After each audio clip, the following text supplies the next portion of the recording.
खुदा। नाना बच्चे को दो, अपने बच्चे अगर आप खुदा को नहीं देंगे तो फिर कोई ले जाएगा।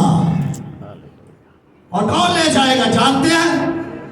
कोई ले जाएगा, शैतान ले जाएगा। फिर कहेंगे आप ये शरारतें करता है। शैतान का काम क्या है? शरारतें करना। फिर आप कहेंगे ये मेरी सुनता नहीं है। और भाई शैतान किसकी सुनता है? सुनता है किसी की। उसने जो करना कर लेना। तो बच्चे किसको देते हैं आप? मेहनत करके खिलाते आप हैं, पहनाते आप हैं, नाज रखते नखरे आप उठाते हैं बच्चों के।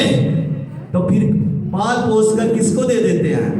शैतान। ले कौन जाता है? शैतान को बड़ी आसानी से दे देते हैं। यहाँ अगर पादरी साहब किसी बच्चे को झिड़क दे तो बच्चे का भी मुंह भर जाता है, माँ बाप का भी बन जाता है।